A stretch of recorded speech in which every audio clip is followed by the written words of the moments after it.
जय अहोई माता की। Radhe Krishna Brajdham YouTube channel पर आप सभी का स्वागत है। आज मैं आपको अहोई अष्टमी के बारे में जानकारी दूंगा तथा अहोई अष्टमी की कथा सुनाऊंगा। इस दिन महिलाएं अपनी संतान के लिए निर्जला व्रत करती हैं। शाम को तारों की छांव में कथा सुनकर तारों को अर्घ्य देकर व्रत खोलती हैं। कई जगह तारे निकलने के बाद अहोई माता की पूजा शुरू होती है। पूजन से पहले पूजा वाली जगह को साफ करके पूजा का चौक पूरकर एक लोटे में जल भरकर उसे कलश की तरह चौकी के कोने में रखते हैं। फिर पूजा करते हैं। उसके बाद अहोई माता की कथा सुनी जाती है। कथा पढ़ने के बाद आखिर में प्रार्थना करते हैं, जैसे माता ने उसकी संतान की रक्षा की वैसे ही सबकी संतान की रक्षा करना। प्राचीन काल में एक साहूकार था जिसके 7 बेटे और 7 बहुएं थीं। इस साहूकार की एक बेटी भी थी जो दीपावली में ससुराल से मायके आई थी। दीपावली पर घर को लीपने के लिए 7 बहुएं मिट्टी लाने जंगल में गई तो ननद भी उनके साथ चली गई। दीपावली से पहले कार्तिक वदी अष्टमी को 7 बहुएं अपने इकलौते नंद के साथ जंगल में मिट्टी लेने गईं। जहाँ से वे मिट्टी खोद रही थीं वहीं पर स्याऊ सेहे माँ की माँद थी। मिट्टी खोदते समय ननद के हाथ से सेही का बच्चा मर गया। इससे क्रोध में आकर स्याऊ माता ने ननद से कहा, अब मैं तेरी कोख बांधूंगी। तब ननद अपनी 7 भाभियों से प्रार्थना करने लगी कि तुम में से कोई मेरे बदले अपनी कोख बंधवा ले। सभी भाभियों ने अपनी कोख बंधवाने से मना कर दिया, लेकिन छोटी भाभी सोचने लगी, अगर मैं कोख ना बंधवाऊंगी तो सासू जी नाराज हो जाएंगी। ऐसा विचार कर ननद के बदले छोटी भाभी ने अपनी कोख बंधवा ली। उसके बाद जब उसे जो बच्चा होता वह 7 दिन बाद मर जाता। एक दिन साहूकार की स्त्री ने पंडित जी को बुलाकर पूछा, क्या बात है? मेरी इस बहू की संतान 7वें दिन क्यों मर जाती है? तब पंडित जी ने कहा, बहू से पूछा कि तुम काली सुरई गाय की पूजा कर सकती हो? अगर करो तो अच्छा है। उन्होंने बताया कि दरअसल काली गाय स्याऊ माता की भाईली है। वह तेरी कोख छोड़ेगी तो तेरे बच्चा जिएगा और यह गौ माता करवा सकती है। छोटी बहू ने पूरी लगन से गाय माता की सेवा की। एक दिन गौ माता बोली कि मेरे जगने से पहले कोई रोज़ मेरे यहाँ की सफाई कर जाता है, सो आज मैं देखूंगी। गौ माता खूब तड़के जगी तो क्या देखती है कि साहूकार की बेटे की बहू उसके नीचे सफाई आदि कर रही है।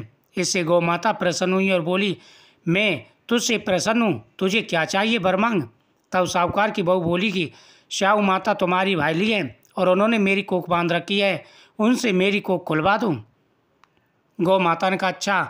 तब गौ माता 7 समुंदर पार अपनी भाईली के पास उसको लेकर चली। रास्ते में कड़ी धूप थी, इसलिए दोनों एक पेड़ के नीचे बैठ गई। इतने में वहाँ एक सांप दिखाई दिया। उसी पेड़ पर गरुड़ पंखनी के बच्चे थे। सांप गरुड़ पंखनी के बच्चों को मारने लगा। तब साहूकार की बहू ने सांप को मारकर ढाल के नीचे दबा दिया और बच्चों को बचा लिया। थोड़ी देर में गरुड़ पंखनी आई तो वहाँ खून पड़ा देखकर साहूकार की बहू को चोंच मारने लगी। तब साहूकारनी बोली कि मैंने तेरे बच्चों को, साहूकार की जो बहू थी साहूकारनी, वह बोली, मैंने तेरे बच्चों को मारा नहीं बल्कि सांप तेरे बच्चों को डसने आया था। मैंने तो तेरे बच्चों की रक्षा की है। इससे गरुड़ पंखनी प्रसन्न हुई और बोली, मांग क्या मांगती है? वो बोली, 7 समुंदर पार स्याऊ माता रहती है, मुझे तू उसके पास पहुंचा दे। तब गरुड़ पंखनी ने दोनों को अपनी पीठ पर बैठाकर स्याऊ माता के पास पहुंचा दिया। स्याऊ माता उन्हें देखकर बोली, बहन बहुत दिनों के बाद आई है। फिर कहने लगी, बहन मेरे सिर में जू पड़ गई हैं। तब सुरई के कहने पर साहूकार की बहू ने सिलाई से उसकी जुएँ निकाल दी। इस पर स्याऊ माता प्रसन्न होकर बोली, तेरे 7 बेटे और 7 बहुएं हों। साहूकारनी बोली, मेरा तो एक भी बेटा नहीं है, 7 कहाँ से होंगे? स्याऊ माता बोली, वचन दिया है, वचन से फिरूँ तो धोबी के कुंड पर ककड़ी हूँ। तब साहूकार की बहू बोली, माता